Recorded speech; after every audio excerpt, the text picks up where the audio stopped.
How's it going, everybody? This is Side Hustle Saturdays, unfortunately being sort of finalised on Monday because I've been really busy with a few other things over the weekend. But I think it's going to be worth the wait because we've got a great episode today. And I've talked a little bit in some of my previous vlogs about the sort of little side hustling that I want to do and I try to do just to try and bring a bit of extra cash and a few bits and pieces, and because it's fun and I enjoy it. So I wanted to talk today about collectibles.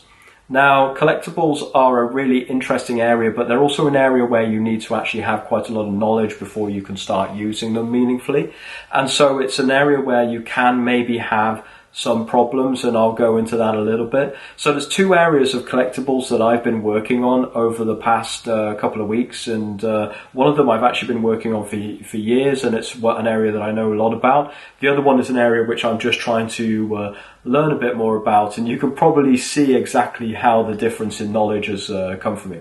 So what is a collectible? Well, a collectible is an item that you can buy, you collect it into a collection, and you can then store them over time, build up collections, keep rare items from the collection versus non-rare items. Common items is what they're called in certain parts.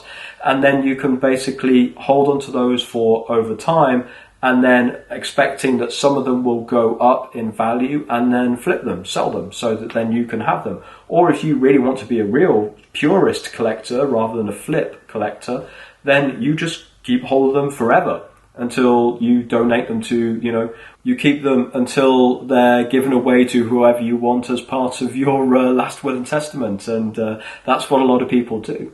And the two collectibles that I focus on firstly is Magic the Gathering cards, and that's a game that I love playing, and sometime I'm going to do a regular vlog video about why I love Magic the Gathering and what I think it does for you when you play Magic the Gathering, not just the collectible side of it.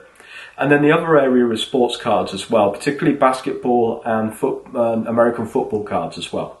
And so I made two purchases this week that I want to discuss and want to share. The first one was for about $200 on Magic the Gathering cards, and I'll talk about that in a little bit. And the other one was for $60 for some sports cards. Now, from the Magic the Gathering cards, I bought these things. These are 7 packs of what's called the Secret Lair Drop Series. I'll see if that focuses a bit. Does that focus? Not so well, yeah. So this is the Bitter Blossom Dreams, for example, and this is a series of 7. You can pay and get them all in one go if you wanted to. One day last week, and it was just a single release, so you had one day in order to order all 7 in one go, otherwise you can only order them on separate days. And now I think today may be the last day, or one of the last days where you can buy any of these, and then they'll move on to the next Secret Lair. And these boxes are sealed, so they've got a tape here, and they're also supposed to have a very pleasant little surprise inside them as well. And the discussion right now is if this box here, this single box, is worth $30, the box I paid $200 for, and each one's worth $30, so they sold it for $30. What's the market price for this now? And the market price for these has gone up tremendously. So if I wanted to sell my whole edition of 7 now, just 1 week after they first came out, these are now worth over $400. So I've basically doubled my money in a week. I didn't know that that was going to happen. I suspected that these were going to be extremely valuable and that they were going to sell really well, being also in the time for Christmas time and very popular. And so I've seen them, they've gone up, and you can sell these online now for well over $400 for all 7 together. And then these are going for, depending on which ones they are, anywhere between $50 and $90, I believe. So that's these. They were a great investment. I haven't decided whether I'm going to flip them immediately. I'm kind of tempted to open them because I kind of want to see what's in them and see the cards. Not sure that would go down too well with the management, but we'll see what I do with these. But these were a great investment. And this is the example of buying a sealed product. When it's sealed, you get the guarantee that there is a good sort of mutual fund type spread of cards in there. People don't know exactly what's in there, so they can't exactly value it. So they value it on the speculation of what could be in there. That's sealed product cards. The other way that you can do things is that you can go on Facebook and you can buy someone else's collection. And I'm just pulling this over here. So this box contains probably about 700 to 1,000 of basketball and football cards from the mid-90s. I bought a guy's collection.